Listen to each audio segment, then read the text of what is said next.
Hello students. आज हम बात करेंगे बायो सावर्ट लॉ। तो देखिए बायो सावर्ट लॉ क्या है। बायो सावर्ट लॉ है magnetic field due to current element, यानी कि एक करंट एलिमेंट के ड्यू टू मैग्नेटिक फील्ड निकालेंगे।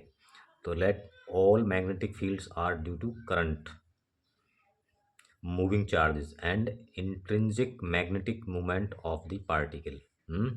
तो यहाँ है जो सभी के सभी, मान लीजिए ये एक आपका वायर है जिसमें आई करंट फ्लो हो रही है, और उसके लिए हमें उससे किसी कोई करंट एलिमेंट लेते हैं डी एल लेंथ का, और इससे इसके इसके ड्यू टू हम एक्सटर्नल पॉइंट पी पर मैग्नेटिक फील्ड हम निकालना चाहते हैं। ठीक है, तो चूंकि ये डी एल है, होल लंबाई होल लेंथ नहीं है, तो इसके ड्यू टू जो पी पर मैग्नेटिक फील्ड होगा वो डी बी होगा।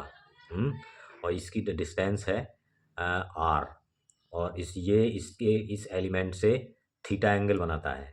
तो ठीक है, इसकी एलिमेंट की लेंथ है डी एल, आई करंट बह रही है, तो देखिए आई डी एल होगा इसका जो एलिमेंट होगा। तो तो all magnetic fields are due to currents.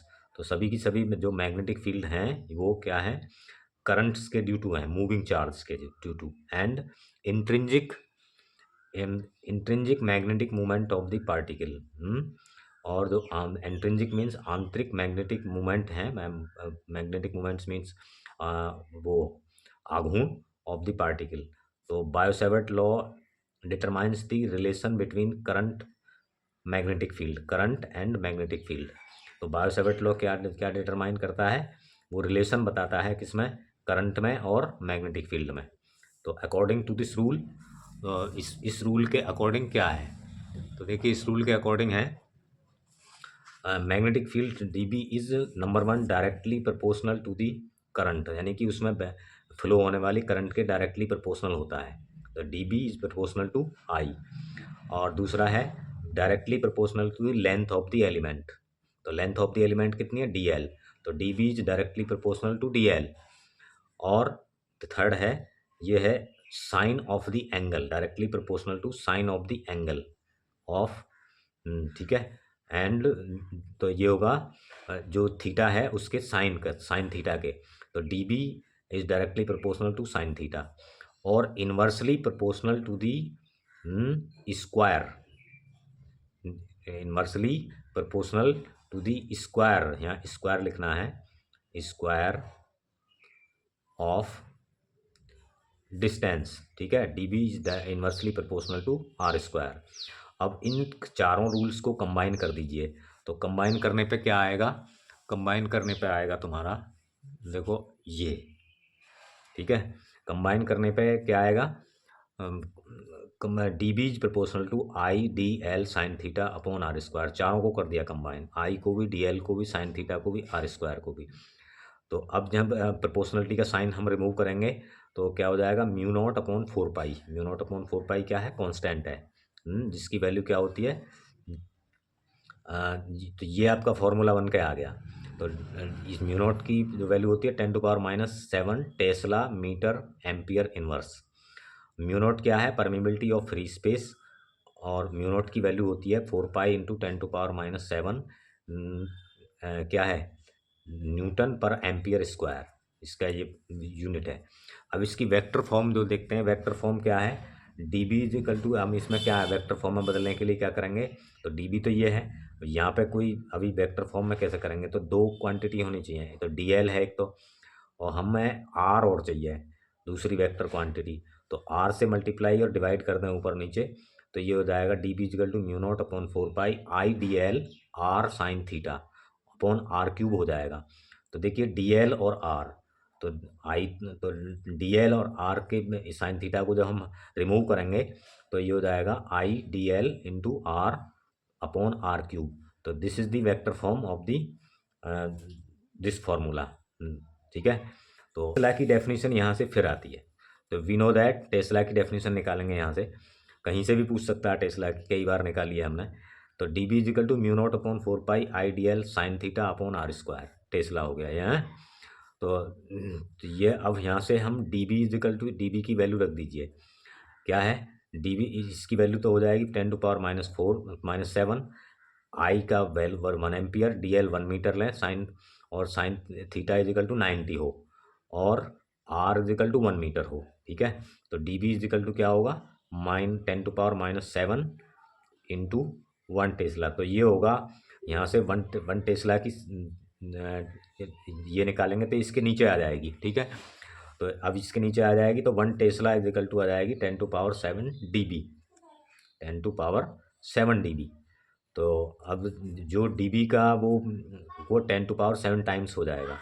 तो अब इसको वर्ड्स में कैसे लिख सकते हैं हम, तो देखिए वर्ड्स में इस तरह से लिखा जा सकता है ये, if 1 ampere current flows through the conductor of 1 metre length, 1 ampere की करंट जो है 1 मीटर के लेंथ जो प्लेस्ड है perpendicularly at the distance of 1 metre, wire के जो क्या है परपेंडिकुलर रखा हुआ है ऑफ 1 मीटर डिस्टेंस पर, then 10 times to the magnetic field produce, तो उसके द्वारा जो मैग्नेटिक फील्ड प्रोड्यूस होगा उसका 10 times of the conductor by the conductor is, उसे क्या कहते हैं 1 टेस्ला। तो इसमें क्या हो गया, अगर 1 एम्पियर का करंट फ्लो करे 1 मीटर लेंथ के बारे में जो परपेंडिकुलर रखा है और उसकी और डिस्टेंस कितनी हो 1 मीटर, तो तब 10⁻⁷ times of the magnetic field, जो उस कंडक्टर के द्वारा जितना मैग्नेटिक फील्ड प्रोड्यूस होता है उसका 10 टाइम्स जो है वो कहलाता है 1 टेस्ला। ठीक है, तो ये समझ में। अब स्पेसिफिक कंडीशंस क्या है, इसकी स्पेसिफिक कंडीशंस देखिए, यहाँ तक स्पेसिफिक कंडीशंस देख लीजिए। इसकी क्या है, इफ़ थीटा इजिकल टू 0 या 180 डिग्री हो, तो दोनों ही केसेस में साइन थीटा इजिकल टू 0 होगा, यानी कि ये इसके पैरेलल हो वो स्मॉल एलिमेंट के, या फिर एंटी पैरेलल हो, तो डी बी इजिकल टू 0 होगा, तब मैग्नेटिक फील्ड जो है 0 होगा। दूसरी कंडीशन में अगर इनके बीच 90 डिग्री का एंगल हो तो ये होगा तुम्हारा D B is equal to mu I D L म्यू0/4 I D L upon R square. ठीक है, ये होगा साइन थीटा की वैल्यू, साइन 90 की वैल्यू 1 होती है ना, तो यहाँ से लिख देता हूँ मैं, साइन 90 की वैल्यू क्या होती है 1। ठीक है, तो यहाँ 1 आ जाएगा। तो अब ये आ जाएगा आपका, देखिए magnetic field due to whole length. अब होल लेंथ क्या है, तो अब ये तो हमने स्मॉल एलिमेंट के लिए निकाला था, तो होल लेंथ के लिए हम इसका इंटीग्रल करेंगे mu naught upon I, mu naught into I upon 4 और D L sine theta upon R square, sine theta की वैल्यू रखेंगे, आर स्क्वायर की वैल्यू रखेंगे, डी एल, तो इसका इंटीग्रल कर देंगे लेंथ के विद रिस्पेक्ट। ठीक है, यहाँ से इसकी होल लेंथ आ जाएगी। तो अब देखिए इसकी न्यूमेरिकल वैल्यूज़ क्या आती है, न्यूमेरिकल वैल्यूज़, तो न्यूमेरिकल वैल्यूज़ ये आती है, क्या है, since mu naught upon 4 is equal to क्या आ गया 10⁻⁷ न्यूटन पर एम्पियर स्क्वायर म्यू नॉट की।